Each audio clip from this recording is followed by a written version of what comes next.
Eder. Mech. Pallister. Dessert, baby. Dessert? Here it comes. Blueberry pie and cream. It's the most marvelous blueberry pie I've ever tasted. Holy Toledo, what's happening to your face? Cool it. Turning blue. Violet, you're turning violet, Violet. What are you talking about? I told you. Il pomeriggio del 5 marzo, intorno alle 16, in un'abitazione situata in via Papa Giovanni XXIII a Limena, è stato scoperto il cadavere di Franco Bernardo Bergamin, un uomo di 81 anni che viveva lì da circa 10 anni.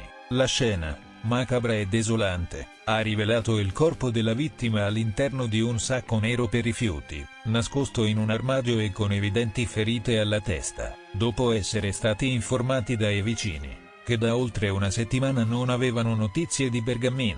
Le autorità si sono precipitate sul posto. Tra i primi a intervenire sono stati i carabinieri, seguiti dal pubblico ministero Marco Brusegano e dal medico legale. Questi ultimi hanno potuto solo confermare che si trattava di un omicidio, visto lo stato del corpo che giaceva ricoperto di sangue. La morte era avvenuta apparentemente giorni prima del ritrovamento. Nel corso delle indagini iniziali, i testimoni hanno riferito che da qualche tempo Bergamin ospitava un uomo di circa 40 anni, il quale ora risulta introvabile. L'identità di quest'ultimo è al centro delle indagini dei carabinieri, che stanno cercando di scoprire ombre o segreti legati alla sua scomparsa. In collegamento con la comunità, Pasqualina Mason, una vicina di casa, ha raccontato di strani comportamenti recenti. Ha notato che Franco Bergamin viveva con un uomo che faceva spesso rumore, anche di notte, e che portava a casa una donna saltuariamente, visto che da una settimana non avevano più avvertito rumori dall'appartamento. Insieme al cognato di Bergamin avevano iniziato a sospettare qualcosa di grave. Stefano Tonazzo,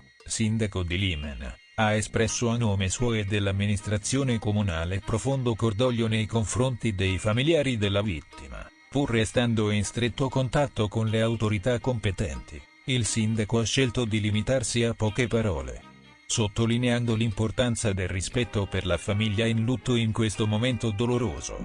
Il caso di Liliana Resinovic, conosciuta affettuosamente come Lilly, continua a rimanere avvolto nel mistero 3 anni dopo la sua tragica morte. Nonostante il tempo trascorso, la verità sembra allontanarsi sempre più, oscurata da nuove rivelazioni e supposizioni. Una recente perizia condotta da un collegio di medici, tra cui spicca la figura di Cristina Cattaneo, rinomata anatomopatologa, ha prodotto un rapporto dettagliato di 200 pagine. Questo documento impone una radicale rivalutazione di tutto il procedimento giudiziario, come ha comunicato il procuratore Federico Frezza di Trieste. Dalle prime indiscrezioni sembra che Liliana sia morta per mano di una terza persona, per asfissia, probabilmente strangolamento. Il fatto ha sconvolto Sebastiano Visintin, marito di Liliana. Sebastiano, che da quando la vicenda è diventata pubblica oscilla tra Roma e Milano per comparire negli studi televisivi di Mediaset e Rai, vive oggi sotto i riflettori. Ogni suo passo è oggetto di attenzione mediatica, e il caso di Liliana è uno dei più discussi in Italia. Durante un'intervista telefonica, Sebastiano riflette sull'attuale stato delle indagini. Abbiamo qualche anticipazione, dice, ma bisogna vedere l'insieme delle cose. C'è un po' di confusione. Interrogato sulle nuove indiscrezioni riguardanti la possibile causa della morte per strangolamento, Sebastiano si mostra prudente. Aspetta che la procura esamini la perizia, consapevole del delicato equilibrio tra indizi e prove concrete. Tuttavia, alcune cose continuano a dargli da pensare, come la sparizione di certi codici bancari di Lilly, noti solo a suo fratello Sergio, e il fatto che le chiavi principali di Liliana non siano mai state ritrovate. Riguardo alla possibilità di un suicidio, ipotesi che lui ha sempre escluso, Sebastiano è categorico. Non posso credere al suicidio, afferma, riferendosi al carattere forte della moglie. Un'amica comune, Laura, purtroppo deceduta, riferì che Sebastiano stesso avesse menzionato il suicidio dopo la scomparsa, ma lui smentisce categoricamente tali affermazioni. La storia di Liliana si complica ulteriormente con la presenza di Claudio, il suo presunto amante. Sebastiano ritiene fondamentale una telefonata tra Liliana e Claudio il 13 dicembre, un giorno prima della scomparsa. durante la quale Liliana sembra aver camminato nervosamente per casa, mettendo in discussione la natura della loro conversazione. La scoperta dei sacchetti sulla testa di Liliana, identici a quelli usati in casa loro, solleva ulteriori sospetti. Sebastiano è consapevole che queste circostanze potrebbero mettere in dubbio la sua estraneità ai fatti, ma ribadisce con fermezza la sua innocenza, confermata, a suo dire, dalle indagini sui suoi movimenti e sulle celle telefoniche. Un altro aspetto da chiarire riguarda un cordino trovato in cucina, simile a quello usato per chiudere i sacchetti. Sebastiano rimane evasivo, incapace di spiegare questa apparente discrepanza tra la perizia e le prime ricognizioni della polizia. Nonostante le indagini in corso, Sebastiano è scettico sulla possibilità di fare completa luce sul caso di sua moglie. Se finora nessuno ha capito niente, evidentemente qualcosa di strano c'è, commenta, mentre esprime il suo desiderio di giustizia per Lily. La sua incrollabile determinazione è volta a scoprire la verità, anche se ammette, con una vena di tristezza, che la verità potrebbe non emergere mai completamente senza una confessione o una rivelazione chiara. La nuova perizia non ha ancora consentito di delineare i contorni esatti di un evento che, a distanza di anni, continua a essere avvolto in un halo di mistero e dolore. Sebastiano, nonostante tutto, spera che giustizia sia fatta, forse un giorno, ma riconosce che il passato non potrà mai cambiare. A un anno dalla scomparsa di Mara Favro, la 51enne cameriera di Chiomonte, emergono nuovi dettagli inquietanti nelle indagini sulla sua morte. Le ricerche, condotte dai carabinieri e dai vigili del fuoco in Val di Susa, hanno portato al ritrovamento di ossa in una zona boschiva di Gravere, vicino al fiume Dora Riparia. Le prime analisi dei resti, come riporta il TGR Piemonte nell'edizione serale di mercoledì 5 marzo, indicano fratture multiple, compatibili con l'ipotesi che il corpo della donna sia stato gettato nel dirupo dopo la morte, un elemento che potrebbe indirizzare ulteriormente l'inchiesta. La scomparsa di Mara Favro continua a scuotere la comunità locale e a mantenere alta l'attenzione delle forze di polizia. Mara era stata vista l'ultima volta mentre stava lavorando presso il ristorante Don Ciccio di Chiomonte. Da quel momento, la sua sparizione è avvolta nel mistero. In una svolta significativa nelle indagini, i carabinieri e i vigili del fuoco hanno rinvenuto delle ossa umane durante le ricerche condotte nella zona boschiva di Gravere, presso la Dora. Le autorità sono in attesa di conferme sul DNA per stabilire se i resti appartengano effettivamente a Mara. Nel frattempo, le notizie riportate dal TGR Piemonte indicano che le ossa presentano segni di fratture multiple, le quali, tuttavia, sembrano essere state inflitte post mortem.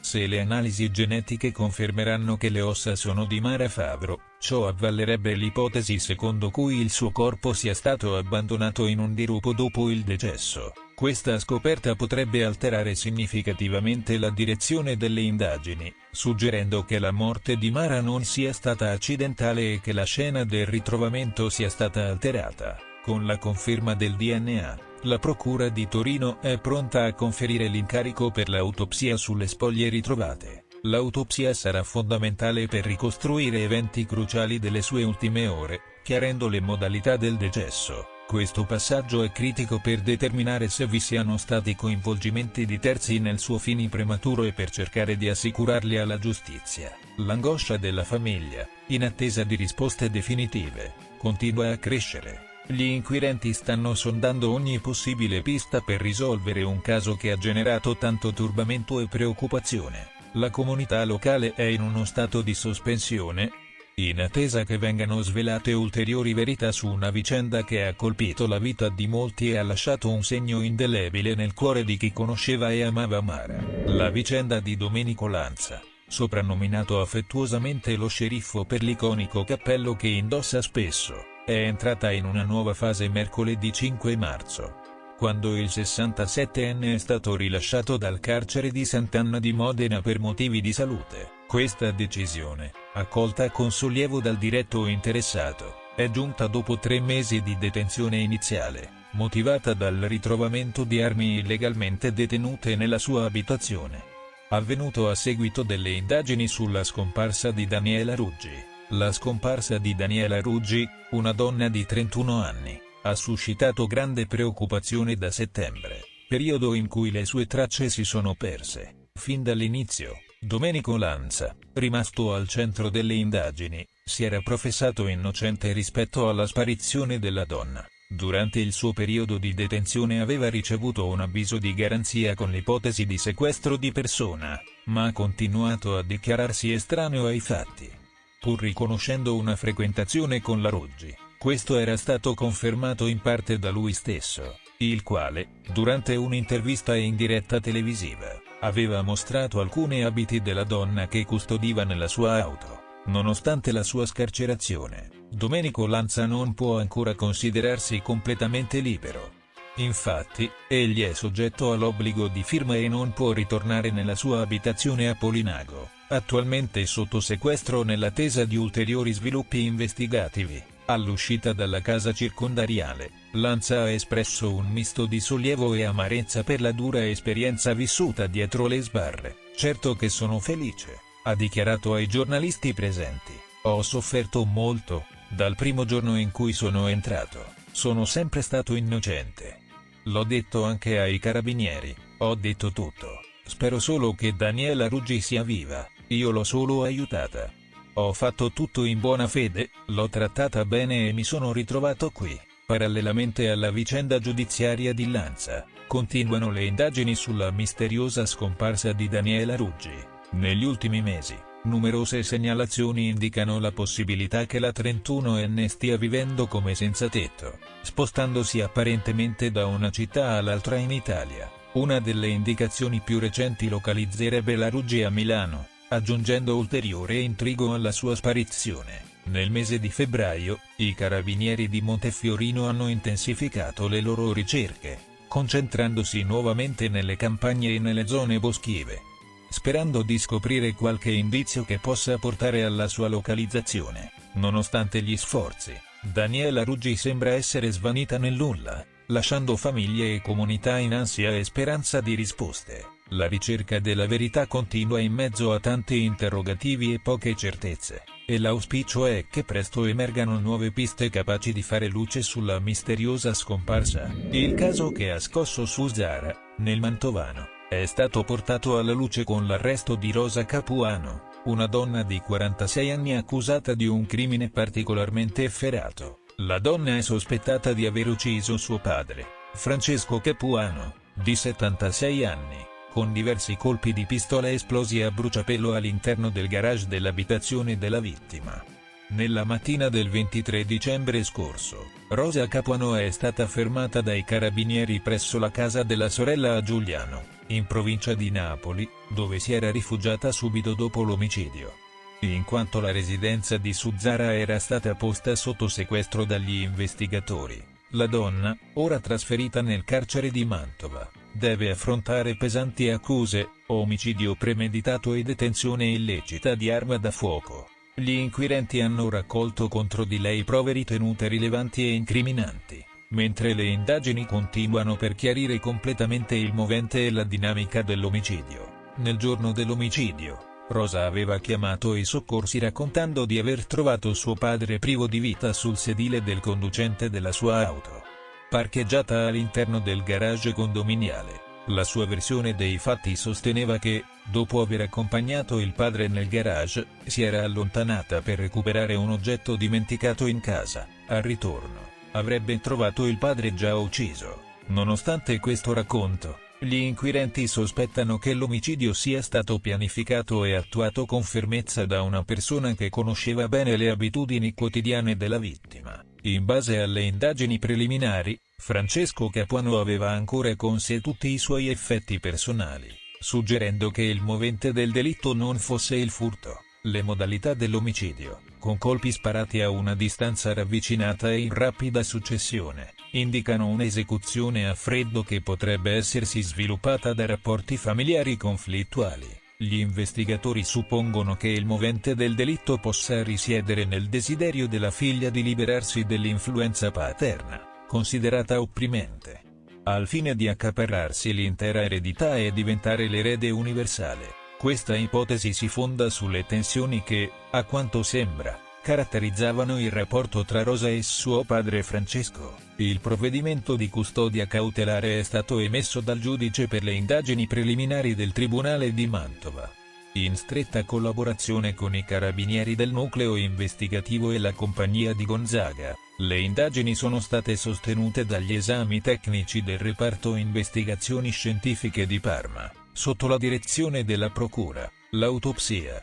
condotta presso l'ospedale Carlo Poma di Mantova, ha rivelato che 3 proiettili sono stati sparati a distanza ravvicinata, colpendo tutti la regione cranica della vittima. I proiettili, estratti successivamente ed esaminati dal RIS di Parma, indicano un'azione deliberata e violenta. Francesco Capuano, originario di Napoli, aveva lavorato come bidello in una scuola di Scampia prima di trasferirsi a Suzzara nel 2010 con la moglie e 2 dei suoi 4 figli.